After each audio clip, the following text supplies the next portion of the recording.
Bienvenidos a nuestra clase número 9. Recuerde que estamos con el estudio sobre la tipología de Cristo en el Antiguo Testamento. Hoy vamos a estar viendo el maná como tipo de Cristo porque Él es el pan de vida. Nuestra introducción. La Biblia es el manual por el que Dios se ha dado a conocer. El Antiguo Testamento refleja su carácter y su lenguaje tipológico, pero nosotros necesitamos del nuevo nacimiento para poder comprender las verdades espirituales. En la clase de hoy veremos cómo Jesús es revelado a través del maná. Aquello que parecía como escarcha con una forma pequeña es una de las mejores representaciones de Cristo en el Antiguo Testamento. Hoy, cuando el humanismo amenaza al pueblo de Dios, debemos volvernos a los principios y fundamentos cristianos. Debemos ver en Jesús al verdadero pan del cielo, porque Él es nuestro ejemplo de humildad. Nació en Belén, en un pesebre. Su nacimiento fue anunciado a humildes pastores de la ciudad de David, que estuvieron dispuestos a dejarlo todo para ir a adorarlo. Con razón, después de dar su vida en la cruz por nosotros, resucita, asciende al cielo para ser exaltado hasta lo sumo y estar a la diestra del Padre. Nosotros, los que tenemos el privilegio de poder impartir la palabra de Dios, debemos mantener a Cristo como el único. Una iglesia, un creyente, llega a ser saludable cuando es cristocéntrico, cuando Él es nuestro principio y cuando Él es nuestro fundamento. Nuestro primer punto nos dice cómo el maná fue el pan que el Señor dio a su pueblo para comer. El punto A dice, a través del maná Dios revelaría su carácter a Israel. Verso 12. Mire lo que nos dice. Yo he oído las murmuraciones de los hijos de Israel. Háblales, le está diciendo a Moisés, diciendo, al caer la tarde comeréis carne, y por la mañana os saciaréis de pan, y sabréis que yo soy Jehová, vuestro Dios. Lo primero que vemos acá es, yo he oído, hablándonos de la omnisciencia de Dios, porque Él lo sabe todo. El pueblo de Israel hacía un mes que habían salido de Egipto para esto que estamos leyendo. Ya sus provisiones se habían empezado a terminar. Vean el mapa cuando ellos salen de Egipto y están en el desierto del Sinaí. Ve la rayita roja. Frente a esto que ellos estaban pasando, lo que hicieron fue murmurar, quejarse. Inclusive se empezaron a acordar de las ollas de carne que comían en Egipto. Ya para ese momento se les había olvidado la esclavitud y se acordaban de las ollas de carne. Esto con la intención o con el anhelo, o no sé cómo más decirle, de que estaban tratando de regresar a Egipto. La reacción de Dios ante esta murmuración fue el anuncio que leí en el verso 12, donde les dijo, por la tarde van a comer carne y por la mañana van a tener el pan. Pero les agrega cómo así conocerían a Jehová como su Dios, porque Él es nuestro proveedor. Recuerda en Génesis 22:8. El evento con Abraham, cuando Abraham iba camino al sacrificio y cómo Abraham creyó que el Señor iba a proveer el cordero para el holocausto. Este es el sentido de la confianza que debemos de tener en Él. El maná era su provisión para ellos de cada día. Pero vea cómo se une con nosotros en Mateo 6:11, cuando dice que el pan nuestro de cada día, dásnoslo hoy. porque esperar la provisión del Señor es una manera de que nuestra fe sea entrenada. Verso 14 nos va a dar algunas de las características del maná. Y cuando el rocío cesó de descender, dice, he aquí sobre la faz del desierto una cosa menuda, redonda, menuda como una escarcha, dice, sobre la tierra. Ahora veamos por separado las características. Una, que fue suplido de noche, casi al amanecer, cuando el rocío, dice, caía sobre el desierto. Recuerde que estamos viendo la tipología de Cristo. Ahora vamos a ver en qué se asemeja a Cristo. Dice, Cristo vino al mundo en medio de una noche oscura de pecado, cuando Israel estaba lejos de la verdad divina. Punto número 2. Dice cómo estaba limitado el maná al desierto. Ahí era donde se encontraba el pueblo de Dios. Cristo, en medio del desierto de la vida, nos sustenta de Él mismo como pan de vida. 3. Dice que tenía una apariencia menuda. Esto nos deja ver la humildad de Cristo al venir a este mundo en forma de siervo, semejante a nosotros, nos dice Filipenses 2, del 5 al 7. El cuarto nos dice cómo tenía una forma redonda, lo que revela la eternidad del Hijo de Dios.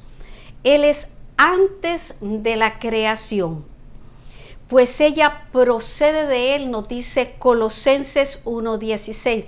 Pero a la vez nos dice Apocalipsis 1:18 que Él es por los siglos de los siglos.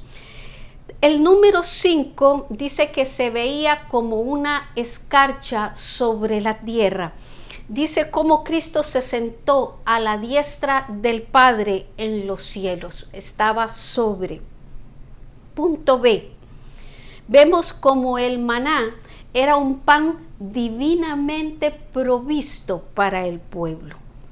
Verso 15. Dice, y viéndolo los hijos de Israel se dijeron unos a otros, ¿qué es esto? Porque no sabían qué era. Entonces Moisés les dijo, es el pan que Jehová os da para comer. Ellos se asombraron al verlo y preguntaron, ¿qué es esto? Esto nos dice que estaban frente a un evento sobrenatural. Cristo, en su manifestación acá en la tierra, la gente preguntó exactamente lo mismo. En Mateo 8, del 23 al 27, recuerden cuando Él calmó la tempestad. ¿Qué fue lo que dijeron sus discípulos? ¿Quién es este para que aún los vientos se le sujeten? Cuando perdonó a aquella mujer pecadora en Lucas 7, 47 al 49, también existió una pregunta. ¿Quién es este que también perdona pecados? Así como los israelitas no sabían qué era el maná, también hay otra gente que no sabe quién es Cristo. En Mateo 16, del 13 al 17, estando Jesús con sus discípulos, les pregunta sobre quién creen que es Él. En el verso 15, ante la pregunta del pueblo de Israel de qué cosa es este, Moisés responde y les dice que este era el pan que Jehová os da para comer. Así que en Mateo, cuando estaban en aquella pregunta, recuerden que Pedro dice, tú eres el Cristo, el Hijo del Dios viviente. Lo que nos enseña es que el Padre es el que revela al Hijo, porque la respuesta de Jesús fue que no se lo había revelado ni carne ni sangre, sino el Padre que estaba en los cielos. Cada creyente, dice, se nutre, se alimenta y se debe de fortalecer de la vida de Cristo para lograr ser vencedor sobre el mundo, sobre el diablo y sobre nuestra carne. El verso 16 nos explica, o les estaba explicando a ellos, cómo podían consumirlo. Esto es lo que Jehová ha mandado. Habían instrucciones específicas. Hemos visto la sabiduría del plan a través de cada una de las cosas y de las clases que hemos tenido para mostrar a Cristo. Así que esto no iba a salirse de ese contexto. Les dice, recoger de él cada uno según lo que pudiere comer. Un gomer por cabeza, conforme al número de vuestras personas. Tomaréis cada uno para los que están, dice, en su tienda. El padre de familia era quien salía a recogerlo. Y la cantidad sería de acuerdo al número de personas de aquella familia. Un gomer, que dice aquí que sería por cabeza, a nuestras medidas más o menos serían 2 litros. Esa sería la cantidad que cada día se recogería, excepto el 6º día, que se tomaban 2 raciones, porque en el día de reposo no podían salir a recoger, de hecho no caía ese día. Los padres de familia, nuestra enseñanza a raíz de esta práctica, es que somos responsables de llevar el alimento espiritual a nuestros hogares. Cuando digo padre me refiero a la madre y al padre. Nosotros lo vemos en los ejemplos que nos dieron Job. En Job 1 del 1 al 5, cuando ustedes leen ahí, Job se preocupaba por lo que sus hijos hacían. De hecho, dice que cuando se reunían, él hacía sacrificios de holocausto por aquello de que sus hijos fueran capaces de ofender en su corazón al Dios Altísimo. Estaba Josué. Cuando Josué viene en Josué 24 y 15 y confronta al pueblo, él les dice, miren bien, pero yo y mi casa serviremos a Jehová. También estaba Cornelio en Hechos 10 del 1 al 2. Recuerdan a Cornelio y la visión que se le dio a Pedro para llegar hasta ahí. Y se habla de un hombre piadoso y temeroso de Dios con los de su casa, dice. Hoy la familia que Dios instituyó está amenazada por corrientes de liberalismo. Así que debemos de presentar a Cristo como el único alimento que puede dar vida. Recuerde que si Cristo está en nosotros, podemos distinguir la mentira de la verdad. Punto número 2. El maná, dice, era una provisión abundante y segura de parte de Dios. Cada uno podía servirse abundantemente de la provisión divina. Verso 17. Vamos a ver la primera experiencia de ellos con el maná. Y los hijos de Israel lo hicieron así, y recogieron unos más, dice, y otros menos. Dice, llegó el momento de servirse. Dice que unos recogieron más y otros recogieron menos. Esto nos enseña no solo la abundancia de aquella provisión, sino la medida de fe que es distinta en cada creyente. Nos dice Romanos 12 del 3 al 6. Digo pues por la gracia que me es dada a cada cual que está entre vosotros, que no tenga más alto concepto de sí que el que debe de tener, sino que piense de sí con cordura, conforme a la medida de la fe que Dios repartió a cada uno. De manera, brincamos al 6, de manera que teniendo diferentes dones, según la gracia que nos es dada, si el de profecía, úsese conforme, y vuelve a agregar, de acuerdo a la medida de fe de cada uno. Verso 18. Ellos medían el maná, dice, por gomer, y no sobró al que había recogido mucho, pero tampoco le faltó al que recogió menos. Cada uno recogió conforme a lo que dice había de comer. Recordemos que cada día venía el maná. Esto lo hacían 6 días a la semana y se extendió por un periodo de 40 años. Así que Dios hizo que el pueblo tuviera pan, que mantuviera ese alimento por ese espacio de tiempo que el salmista llama el trigo del cielo en el Salmo 78. Sin embargo, dice, mandó a las nubes de arriba y abrió las puertas de los cielos e hizo llover sobre ellos maná para que comiesen, y les dio trigo, dice, de los cielos, pan de nobles. Comió el hombre, les envió comida, dice, hasta saciarlos. Y este beneficio fue para todos. Primera de Corintios 10:17, cuando se habla de la cena del Señor. Siendo uno solo el pan, nosotros, con ser muchos, somos un cuerpo, pues todos participamos de aquel mismo pan.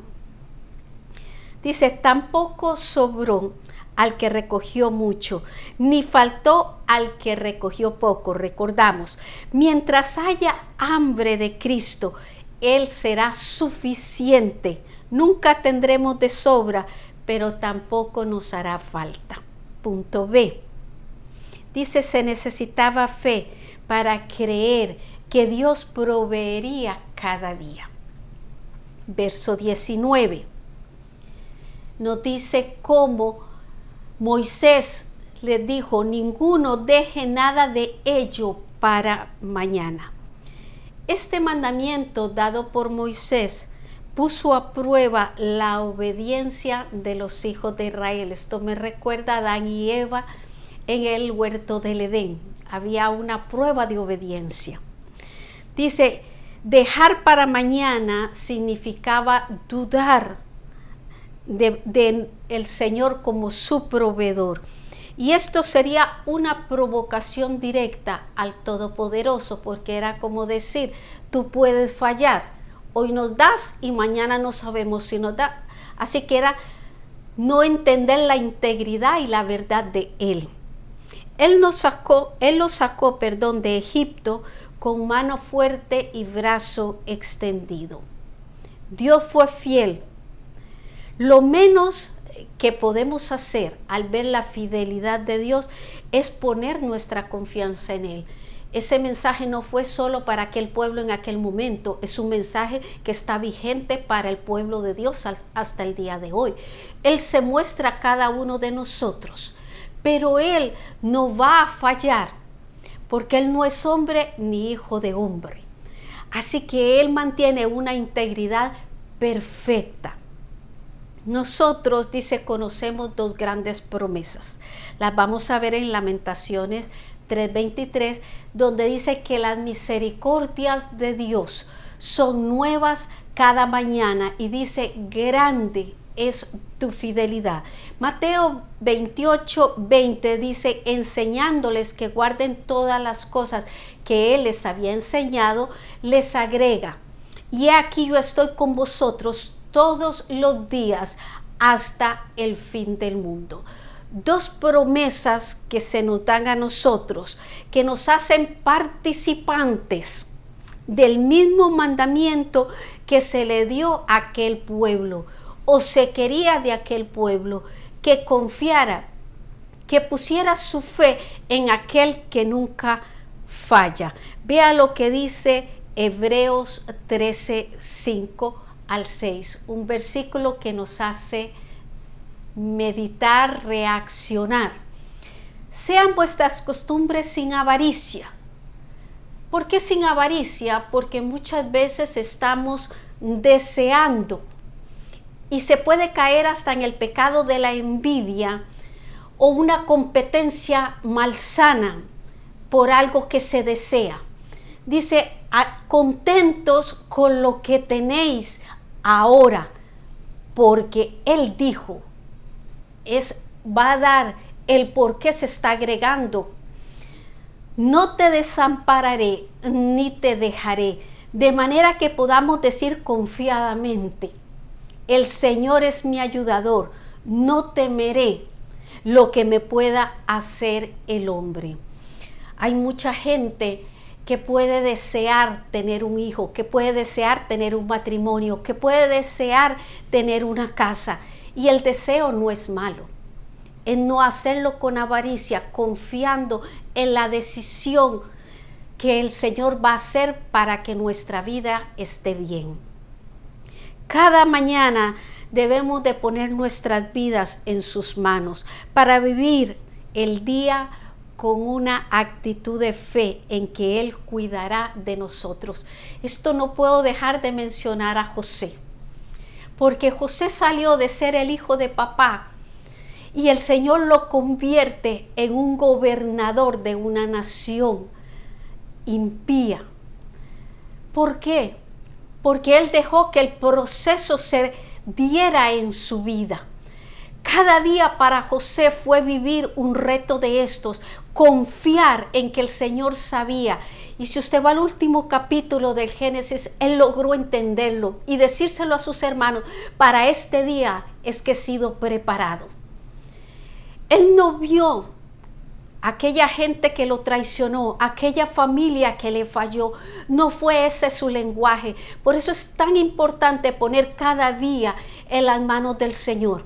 Porque cuando vemos la traición, cuando vemos el día malo, cuando las cosas no salen a nuestro gusto, podemos decir, Señor, ¿qué es lo que me quieres enseñar? ¿En dónde me estás fortaleciendo? Y poder avanzar como llegó a avanzar José, a convertirse del hijo de papá, de vigilar a sus hermanos, a un gobernante que protegió no solamente a una nación impía, mostrando la grandeza de su Dios, sino que pudo guardar a su propia familia. Verso 20. Nos dice, mas ellos no obedecieron a Moisés, el mandamiento que les acababa de decir, sino que algunos dejaron de ello para otro día. ¿Y qué pasó? Que eso crió gusanos y hedió y se enojó contra ellos Moisés. Esto es lo que nos enseña, es la naturaleza cuando no es regenerada, cuando no está en las manos de Dios. Algunos desobedecieron. ¿Y por qué desobedecieron? Por incredulidad, no le creyeron. No sabían que Él no fallaba. No lograron ver esa característica en Él. Dudaron de su fidelidad en proveerles diariamente. El Señor nos enseña a obedecerle incondicionalmente. Subraye esto.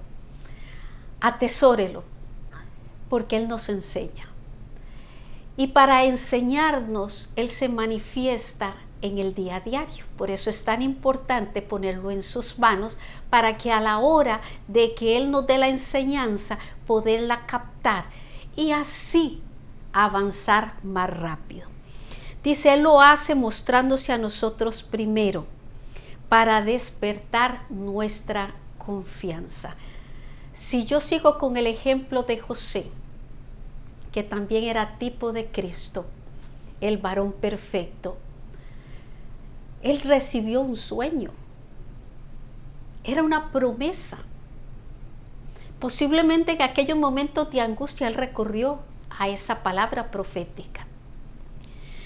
Dice, luego de que Él se muestra a nosotros, pone el momento para que nosotros podamos obedecer el mandamiento. Da la enseñanza, pero también nos da el examen, nos da el test para ver si esa enseñanza quedó dentro de nosotros. Es muy importante seguir instrucciones. El que sigue instrucciones puede lograrlo. Nuestra obediencia, dice, está relacionada directamente con el conocimiento que tengamos de Él. 3. El maná, dice, era un reflejo tipológico del carácter de Cristo. Se necesitaba diligencia para salir en busca del maná bien temprano. Nos gusta el poder de Dios. A mí personalmente me encanta y lo disfruto. Pero el Señor no me deja fuera. Debo de tener actitudes que le enseñen a Él mi deseo, mi interés. Y esta es una de ellas, la diligencia. Dice el verso 21. Y lo recogía cada mañana, cada uno según lo que había de comer, y luego que el sol calentaba, ¿qué le pasaba al maná? Dice que se derretía. Así que el que se dormía no comía. Dice, si los israelitas no buscaban su alimento al amanecer, cuando el sol calentaba, lo derretía, así que se quedaba sin su comida. Los tiempos son peligrosos, así que debemos ser diligentes. Eso significa poner interés en lo que nosotros realizamos o en el cumplimiento de una obligación o de un encargo. Si a nosotros la palabra nos pide que podamos hacer, debemos de prestar el interés en esforzarnos. Esto me recuerda en una etapa de mi vida que para mí era muy difícil creer en la sanidad física. Yo podía creer en la profecía, yo podía creer en el don de ciencia, yo podía creer en los milagros, pero la sanidad física se me hacía difícil. Y yo se lo dije directamente al Señor: Señor, necesito ayuda, porque para mí es difícil esta área. Y a través de una, no sé si decirle enfermedad, pero fue una manifestación en la piel de la hija mía que estaba pequeñita, tenía apenas 8 meses, se le manifiesta, en mi país se llama brasa. Era un momento donde no teníamos papeles en este país, no teníamos dinero para ir a un médico. En las farmacias no me iban a recetar porque era una niña muy chiquita. Así que me postré delante de Dios y le dije: Señor, por favor, ayúdame. Y cuando la llevé a la iglesia para que oraran por ella, en el momento que estamos orando por la niña, hay una hermana a la par que da una visión que el Señor le muestra. Y dice la hermana: he visto unos brazos extendidos tomar esa niña. Fue la manera en que el Espíritu Santo me ayudó a la incredulidad que yo tenía. Así que el pecado no es no creer, el pecado es no pedirle ayuda al Espíritu Santo para creer. Dice, nos conviene levantarnos diariamente. Nos conviene estar delante de Dios. Nos conviene que Él sea una verdad interesante en nosotros. Dice, porque seguido de entender esto, nos vamos a nutrir de Él, lo vamos a conocer, vamos a adentrarnos en su palabra. Dice, su presencia manifiesta en la oración personal, en la alabanza personal, en la adoración personal, porque yo sé que congregacionalmente se hace más sencillo. Dice, en buscar su palabra. Es imposible, hermanos, que podamos mantenernos, crecer o aumentar nuestra fe si no estamos en su palabra. Esto nos dice el Salmo 5:3. Oh Jehová, dice el salmista, de mañana oirás mi voz. De primero, tú eres lo primero. De mañana me presentaré delante de ti y esperaré. Esperaré, una forma de crecer en fe, saber esperar. La práctica de hacerlo, dice, cada día nos dará la ventaja delante de nuestros enemigos en las batallas espirituales. Cuando nosotros estamos nutridos, porque hemos estado en su presencia, porque conocemos su palabra, el enemigo no nos podrá derrotar. Cuando vienen nuestros semejantes y nos ponen a prueba, sabremos tener la templanza, el amor para poder reaccionar, pero tenemos que estar vigentes. Dice el verso 22, en el sexto día recogieron doble porción de comida, 2 gomeres, recuerda lo que les hablaba del día de reposo, dice, para cada uno, y todos los príncipes de la congregación vinieron y se lo hicieron saber a Moisés. Dice, en el sexto día lo hacían doble, eso significa 2 gomer, en las medidas de nosotros serían 4 litros. 4 capítulos más adelante del que estamos hablando, que estamos en el 16 de Éxodo, así que en el 20 de Éxodo, Dios les habla para que guardaran el sábado como su día de reposo. Éxodo 20:10. El día de reposo, más que descansar de sus obras físicas, era un día para ser dedicado a Dios. En el Nuevo Testamento se nos enseña que el día de reposo era tipo de Cristo. Ustedes pueden leer el pasaje completo en Hebreos 4 del 1 al 11. Yo les voy a leer unos versículos nada más porque Cristo es nuestro reposo. Cuando entramos en el reposo de Cristo, ya nuestra salvación es por fe y no por las obras de la ley. Vean lo que dice Hebreos 4, el verso 7, 10 y el 11. Otra vez determina un día, hoy, diciendo después de tanto tiempo por medio de David, como se dijo, si oyereis hoy su voz, no endurezcáis vuestros corazones. Diligencia. Porque el que ha entrado en su reposo, dice, también ha reposado de sus obras como Dios de las suyas. Procuremos pues entrar, dice, en aquel reposo para que ninguno caiga en semejante ejemplo de desobediencia.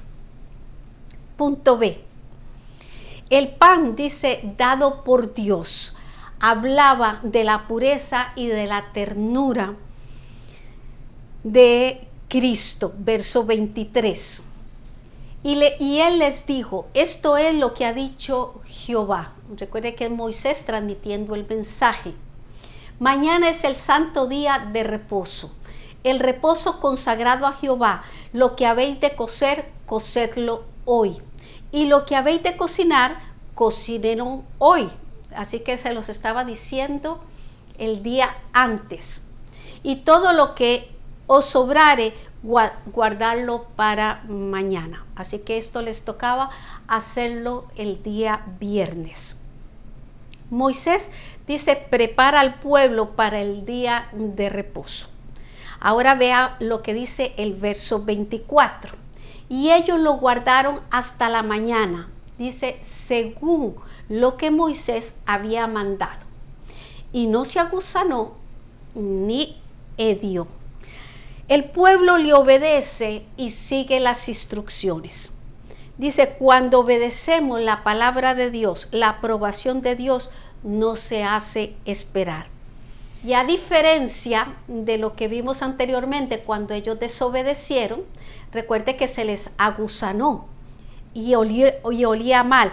Ahora en la obediencia, lo que sucedió es completamente diferente. Ni se aguzanó ni hedió.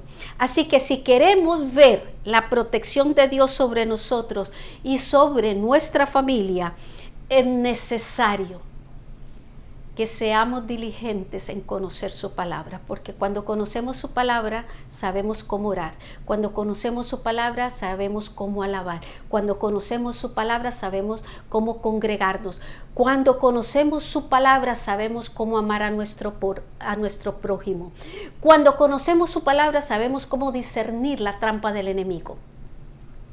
Dice, hacerlo a la manera de Dios.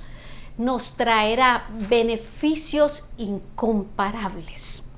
Verso 31. Y la casa de Israel lo llamó maná, y era como semilla de culantro blanco, y su sabor como de hojuelas con miel. La ilustración, lo que son las semillitas de culantro, para aquel que no las conozca. Dice que el pueblo lo llamó maná a aquella provisión de pan.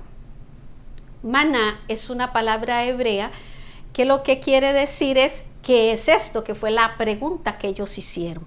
Jesús habló de sí como un pan superior al maná. Él dijo que los padres del pueblo judío comieron el maná y murieron. Esto lo dijo en Juan 6:49. Pero agrega, el que come del pan de vida, que era él mismo, vivirá eternamente. Esto lo dice en Juan 6:58. Así que él se definió como superior al maná. Nuestro Señor se define como el verdadero pan del cielo. Vean, lo hace primero como el verdadero pan del cielo en Juan 6:32, como el pan de Dios en el 6:33 del mismo libro de Juan, en el pan de vida en el 6:35 y en el versículo 48, y pan vivo en el 6:51. Esto para que no les quepa la menor duda que Él es el verdadero pan del cielo. Necesitamos ir a su presencia como pobres en espíritu. ¿Se acuerdan las bienaventuranzas? Bienaventurados los pobres de espíritu, porque necesitan ser alimentados de esa vida que solo Él nos puede dar. Entonces nuestra vida será de acuerdo a la vida de Dios, y el mundo glorificará al Padre celestial en nosotros. Mateo 5:16 dice que así alumbre nuestra luz delante de los hombres, para que viendo nuestras buenas obras glorifiquen al Padre celestial. También dice que era como una semilla de culantro. Las semillas son portadoras de vida. Cristo vino para que los hombres tengan vida, y dice vida en abundancia. No solo que estemos vivos, sino que disfrutemos estar vivos. Esto lo dice Juan 10:10. El color blanco del maná nos lleva a entender la pureza de Cristo. Él es el santo de Dios, nos dice Marcos 1:24. El santo ser, nos dice Lucas 1:35. Pero dice que su sabor era como hojuelas de miel. Esto me recuerda a Jeremías cuando le hicieron comer el rollo que les sabía, dice, a miel. Esta dulzura natural nos habla de la mansedumbre y de la ternura de Cristo. Lo pueden leer en 2 de Corintios 10:1. Un consejo para los siervos del Señor, para el cuerpo de Cristo. Dice, debemos tener un carácter tierno al ministrar a los creyentes, como lo hizo Pablo en Primera de Tesalonicenses 2:7. Dice Pablo expresándose, antes fuimos tiernos entre vosotros, como la nodriza que cuida con ternura a sus hijos, porque puede haber una nodriza que no tenga esa ternura. Así que él antepone con ternura a sus propios hijos. Nuestra conclusión nos dice cómo todo hijo de Dios debe de tener comunicación con el pan de vida. Es necesario que podamos tenerlo a través de su Espíritu Santo. Dice, no se puede caminar en la fe con la aceptación mental de un conjunto de buenas doctrinas. Puede que usted las tenga en el conocimiento, pero necesita la implementación de ellas para que crezcan, florezcan en su vida y transformen o formen esas conductas correctas. Necesitamos ir a Cristo y experimentar a través del Espíritu Santo la dulce comunión que Él nos ofrece. Él está dispuesto, tiene sus brazos extendidos para que todo aquel que quiera llegue. Y debemos comprender que es imposible una vida piadosa, una vida con fruto del Espíritu, sin esa intimidad con el Señor. Los que hemos probado ese pan de vida debemos de vivir a la altura de esa bendición. Tenemos que ser parecidos en algo, tenemos que asemejarnos, tenemos que desear de alguna forma las obras que Él hizo, cómo las hizo o qué quiere hacer con nosotros.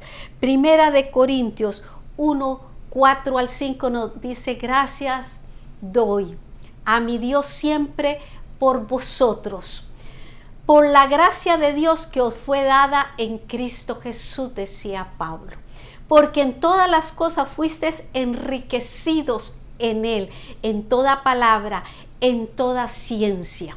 Colosenses 2:10, escrito también por Pablo, nos dice: y vosotros estáis completos en Él, que es la cabeza de todo principado y de toda potestad. Yo espero que usted se haya inspirado, y si ya está inspirado, que nos pongamos de acuerdo a continuar deseando todos los días esa presencia real de Cristo, del Padre, a través del Espíritu Santo en cada uno de nosotros.